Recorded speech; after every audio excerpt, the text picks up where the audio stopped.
கிறிஸ்துவின் கிறிஸ்தவம், இது வாழ்வின் வழி. Christianity of Christ. This is the way of life.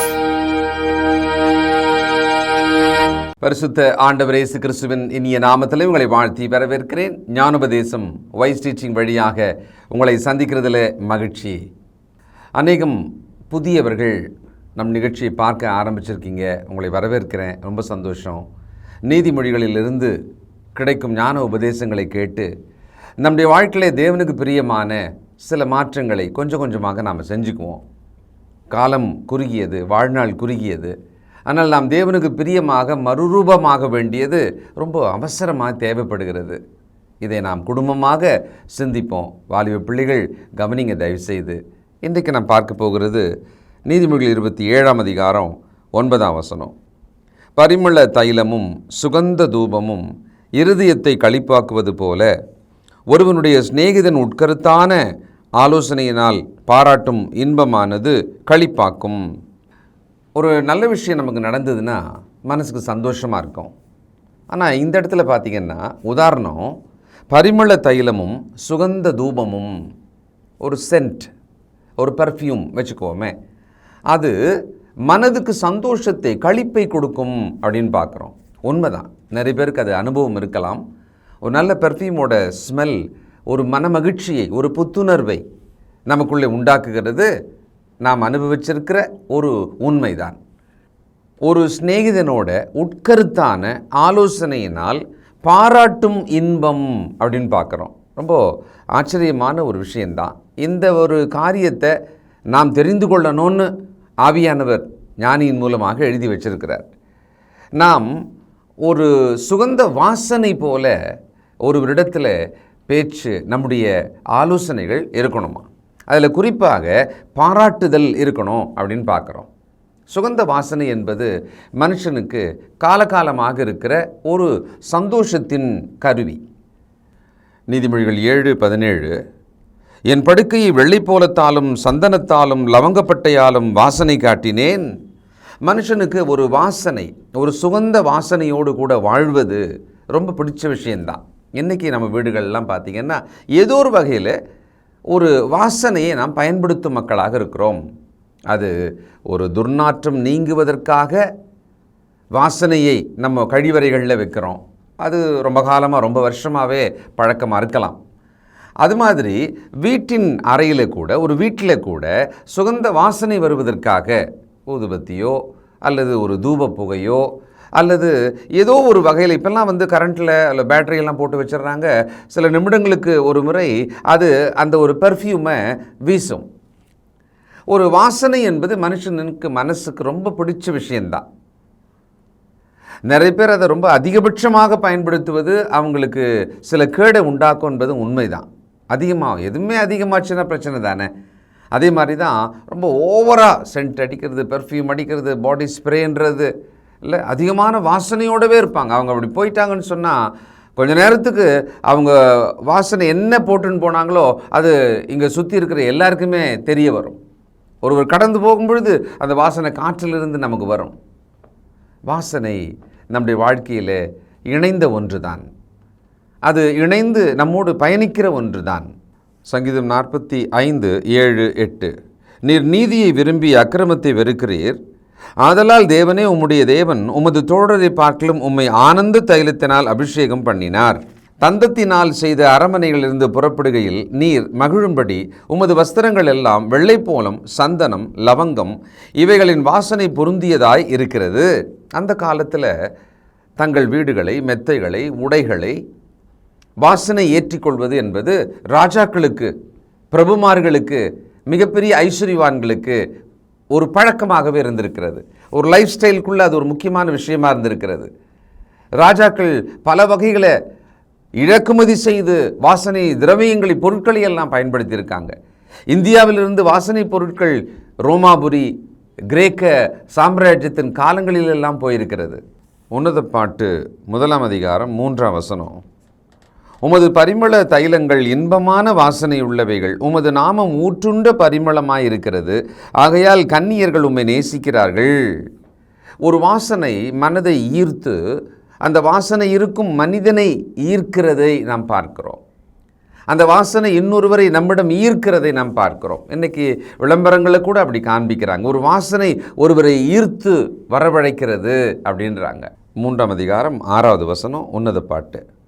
வெள்ளைப்போலத்தினாலும் சாம்பிராணியினாலும் வர்த்தகருடைய சகலவித கந்த பொடியினாலும் உண்டாகிய வாசனையை வீசி தூப ஸ்தம்பங்களைப் போல் வனாந்திரத்திலிருந்து வருகிற இவர் யார்?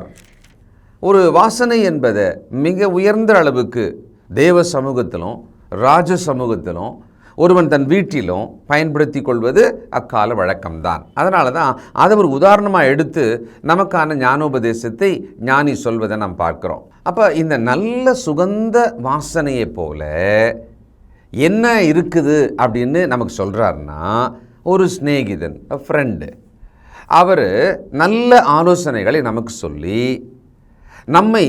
நம்முடைய ஆவியை பலப்படுத்துகிறாங்க. பார்த்தீங்களா? அந்த ஆலோசனை வழியாக நம்ம ஊக்குவிக்கிறாங்க, உற்சாகப்படுத்துகிறாங்க, நம்முடைய ஆவியை உயிர்ப்பிக்கிறாங்க, எழுப்புறாங்கன்னு வச்சுக்கோமே. அதை கம்பேர் பண்ணி சொல்கிறார். ஒரு சுகந்த வாசனை மனதுக்கு இன்பம் உண்டாக்குவது போல உட்கருத்தான ஒரு சிநேகிதனோட ஆலோசனை, பாராட்டு இன்பமானது. உங்கள் சிநேகிதர் யார்? நீங்கள் யாருக்கு சிநேகிதர்? உங்கள் ஆலோசனை எப்படிப்பட்டதாக இருக்கிறது? ஆலோசனை அவர்களை உயிர்ப்பிக்கிறதா, அல்லது அவர்களை வெட்டி வீழ்த்துகிறதா, அவர்களை பின்னுக்கு தள்ளிவிடுகிறதா, அவர்கள் ஆவியை முறிக்கிறதா, அவர்களுக்கு கசப்பை ஏற்றுகிறோமா, அல்லது சுகந்த வாசனையாக நம்முடைய ஆலோசனை இருக்கிறதா? யோசிக்கணும். ஏன்னா நாம் சில மனிதர்களோட சில காலம் மட்டும் குறுகிய வாழ்நாள் உள்ள மனித வாழ்க்கையை வாழ்கிறோம். நாம் நம்மோடு இருக்கும் உறவுகளுக்கு நடுவில் நம்முடைய ஆலோசனைகள் நம்ம பேசித்தானே இருக்கிறோம். இன்றைக்கி அதிகமாக பேசும் தலைமுறை நாம் தானே. நம்முடைய ஆலோசனைகள் எப்படி இருக்கிறது? அது ஒரு சுகந்த வாசனையாக இருக்கணும், அதில் பாராட்டு இருக்கணும், எதிராளிக்கு அதனால் இன்பம் உண்டாக வேண்டும் அல்லது சமாதானம் உண்டாக வேண்டும். ஆனால் இன்றைய தலைமுறையை நாம் பார்க்கும்போது அது எப்பவுமே அப்படி தான் இருக்கும். ஆனால் நம்ம தலைமுறை தானே சொல்லிக்க முடியும். சுயநலவாதிகளாக நாம் இருக்கிறோம். நாம் பிறருக்கு நல்ல ஆலோசனை கூட சொல்கிறதில்ல. அவர்கள் நல்லா இருக்கணும் அப்படின்னு நினைக்கிறது குறைந்த ஒரு காலத்தில் நாம் இருக்கிறோம். பாருங்கள், ஆவியானவர் சொல்கிறாரு 2 தீமோத்தேயு 3ஆம் அதிகாரம் 1-2 வசனங்கள். மேலும் கடைசி நாட்களில் கொடிய காலங்கள் வரும் என்று அறிவாயாக. எப்படியெனில் மனுஷர்கள் தற்பிரியராயும் பணப்பிரியராயும் வீம்புக்காரராயும் அகந்தியுள்ளவர்களாயும் தூஷிக்கிறவர்களாயும் தாய் தகப்பன்மாருக்கு கீழ்ப்படியாதவர்களாயும் நன்றி அறியாதவர்களாயும் பரிசுத்தம் இல்லாதவர்களாயும். பார்த்தீங்களா? தற்பிரியராயும் பணப்பிரியராயும் சுகபோக பிரியராயும் சுயநலவாதிகளாக பிற்காலங்களிலே இருப்பாங்க. அப்படின்னா நம்ம இருக்கிறோம். இப்போ நம் காலத்தை பற்றி தான் ஆவியானவர் சொல்லியிருக்கணும். கடைசி காலமாக இந்த காலத்தை நாம் பார்க்கிறோம் இல்லையா? அப்போ நாம் எப்படிப்பட்டவங்களாக இருக்கிறோம்? நாம் ரொம்ப சுயநலவாதிகளாக இருக்கிறோமா? தன்னலமானவர்களாக நாம் இருக்கிறோமா? பிறருக்கு நல்ல ஆலோசனை கூட சொல்லாமல் இருக்கிறோமா? நம்முடைய ஆலோசனைகள் பிறரை வீழ்த்தவும் நாம் மட்டுமே நல்லா இருக்கணுன்ற மாதிரியான ஒரு காய்மாகாரம் உள்ளவர்களாக இருக்கிறோமா? அப்படி மனிதர்கள் நிச்சயமாக இருப்பாங்க. நாம் அப்படி இருக்கக்கூடாது. நீதிமொழிகள் 14:20. தரித்திரன் தனக்கு அடுத்தவனாலும் பகைக்கப்படுகிறான், ஐஸ்வர்யவானுக்கோ அநேக சிநேகிதர் உண்டு. அநேக சிநேகிதர் ஐஸ்வர்யவான்கிட்ட போவாங்க, முகஸ்துதி பாடி அவனிடத்தில் நன்மை பெறுவதற்காக போகிறாங்க. ஆனால் ஒரு தரித்திரனுக்கு ஒரு நல்ல நண்பன் கிடைக்க மாட்டான். ஒரு தரித்திரனுக்கு நான் ஒரு நண்பனாக இருக்கிறேனா? என்னுடைய நல்ல ஆலோசனைகளால் அவனுடைய வாழ்வை உயர்த்தும்படியாக நான் நடந்து கொள்ளுகிறேனா? என்னுடைய ஆலோசனையினால் எத்தனை பேருடைய வாழ்க்கையானது உற்சாகம் அடைந்திருக்கிறது, வளர்ந்திருக்கிறது, அவளுக்கு நன்மை கிடைச்சிருக்கிறது? நீதிமொழிகள் 19:4. செல்வம் அநேக சிநேகிதரை சேர்க்கும், தரித்திரனோ தன் சிநேகிதனாலும் நெகிழப்படுவான். ரொம்ப உண்மை. அதனால தான் பல இடங்களில் அதை பதிவு செய்கிறார். தரித்திரனாக இருக்கான், ஒன்றுமே இல்லை, அவங்ககிட்ட எந்த பிரயோஜனமும் கிடையாது அவங்ககிட்ட பழகிறதுனால. அதனால் அவன் எப்படி வேணாலும் இருக்கட்டும், எப்படியாவது போட்டோம் அப்படின்ற அளவுக்கு அவனை விட்டுடுறாங்க. அவனோடு கூட சேர்ந்து ஒரு சிநேகிதன் வளருவதில்லை, அவனுக்கு நல்ல ஆலோசனை சொல்கிறதில்லை, அவன் வாழ்க்கையில் நல்ல மாற்றங்கள் வரணும்னு நினைக்க ஆள் கிடையாது. ஒருவேளை நீங்கள் அப்படி இருக்கலாம், அல்லது மற்றவர்களுக்கு நாம் அப்படி நடக்கலாம். நாம் ஒரு நல்ல சிநேகிதராக இருக்கிறோமா? மற்றவர்களுக்கு நல்ல ஆலோசனைகளை சொல்லி அவர்கள் வாழ்வை மேன்மைப்படுத்தும்படிக்கு நாம் இருக்கிறோமா? 18ஆம் அதிகாரம் 24. சிநேகிதர் உள்ளவன் சிநேகம் பாராட்ட வேண்டும், சகோதரனிலும் அதிக சொந்தமாய் சிநேகிப்பவனும் உண்டு.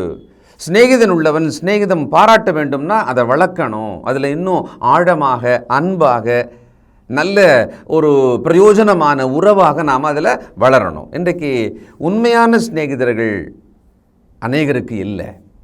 பரவலாக அநேக 1000 பேர் தனக்கு சிநேகிதர் இருக்கிறாங்க அப்படின்னு இந்த ஃபேஸ்புக்கு இன்ஸ்டாகிராம் வழியாக ஃப்ரெண்ட் ரெக்வெஸ்ட் கொடுப்பாங்களாம், அவங்க ஃப்ரெண்ட் ஆகிடுவாங்களாம். எனக்கு இந்த ஃப்ரெண்ட்ஸ் அண்ட் ஃபாலோவர்ஸ் இவ்வளோ பேர் இருக்கிறாங்க அப்படின்னு சொல்லுவாங்க. அது ரொம்ப மேலோட்டமான அநேக நண்பர்கள் அப்படின்னு சொல்லிக்கலாம். ஆழமான நம்முடைய வாழ்க்கையின் மீது அக்கறை உள்ள, நம்மில் சந்தோஷப்படுகிற, நம்மை சீர்திருத்தக்கூடிய, நம்முடைய முன்னேற்றத்தில் மிக கவனமாக இருக்கிற, நம்முடைய தவறுகளை களைந்து நாம் நீதிமானும் பரிசுத்தவானாக இன்னும் வளருவதற்காக உதவி செய்யக்கூடிய சிநேகிதர் இருக்காங்களா? நான் அப்படிப்பட்ட ஆளாக இருக்கணும், எனக்கு அப்படிப்பட்ட சிநேகிதன் இருக்கணும். என்னை இன்னும் கேடுபாடுகளுக்குள்ளே அழைச்சிட்டு போகிற ஒரு சிநேகிதனா, என்னுடைய பாவத்திலே நான் இன்னும் விழுந்து போவதற்கு உதவி செய்யும் சிநேகிதனா, என் வீழ்ச்சியிலே சதி செய்யக்கூடிய ஒருவன் சிநேகிதனாக இருக்கிறானா, என்னுடைய முன்னேற்றத்தில் என்னுடைய ஆவியின் பலவீனங்களில் என்னை பலப்படுத்தும்படியாக இருக்கிறானா? யார் சிநேகிதர்? எப்படிப்பட்ட சிநேகிதர் உங்களுக்கு இருக்காங்க? ஆணோ பெண்ணோ சிந்திச்சு பாருங்கள், வாலிப்பிள்ளைகள் சிந்திச்சு பாருங்கள். அந்த இடத்துல ஆலோசனையின் ஒரு வார்த்தை பார்க்குறோம், பாராட்டுதல் அப்படின்னு ஒரு வார்த்தை பார்க்குறோம். நிச்சயமாக இதை நாம் இன்னும் கொஞ்சம் விவரமாக பார்க்க வேண்டியிருக்கிறது. உண்மையான வரலாற்றின் உதாரணத்திலிருந்து இதை பார்க்க வேண்டியிருக்கிறது. கொஞ்சம் சிந்திங்க இதை பற்றி. நாம் எப்படிப்பட்ட சிநேகிதர்? நம்மோடு நாம் நேசிக்கிற ஒரு சிநேகிதன் எப்படி இருக்கிறான்? அவர்களுக்கு நாம் என்ன ஆலோசனை சொல்லி கொண்டிருக்கிறோம்? எத்தனை பேருடைய வாழ்க்கையில் நம்ம ஆலோசனையினாலே அவர்களை உற்சாகப்படுத்தி இருக்கிறோம், பலப்படுத்தி இருக்கிறோம்? நம்மக்கிட்ட வந்து பேசணும், அவர்கள் பலனடையணும்னு சொல்லி எத்தனை பேர் நம்மிடத்தில் வருகிறார்கள்? தொடர்ந்து நாம் சிந்திப்போம், ஜெபம் செய்வோம். இரக்கமுள்ள பிதாவே, பரிசுத்தரே, ஏதோ நாங்கள் நல்ல சுகந்த வாசனை போல எங்கள் வாயின் வார்த்தையின் ஆலோசனைகள் பாராட்டுகள் இருக்க எங்களுக்கு கற்றுத்தாரோம். பல நேரம் நாங்கள் அப்படி செய்வதில்லையப்பா. நாங்கள் எதிர்பார்க்கிறோம், ஆனால் நாங்களும் அப்படி நடப்பதில்லை. எங்களை மன்னியும், ஞானம் தாரும், விவேகம் தாரும், நல்ல வார்த்தைகள் தாரும். இருதயத்தின் ஆழத்திலிருந்து உண்மையாக மாயமற்று சிநேகித்து நடக்க எங்களுக்கு நல்ல புத்தி தெளிவு தாரும். உம்முடைய அன்பு எங்கள் இருதயங்களில் ஊற்றப்பட்டிருப்பதற்காக ஸ்தோத்திரம். அதை நினைவில் கொண்டு அந்த அன்பினாலே வாழ நடக்க எங்களுக்கு உதவி செய்யும். தீமின்றி ரட்சியும். இயேசு கிறிஸ்துவின் நல்ல நாமத்தில் ஜெபிக்கிறோம் பிதாவே, ஆமென்.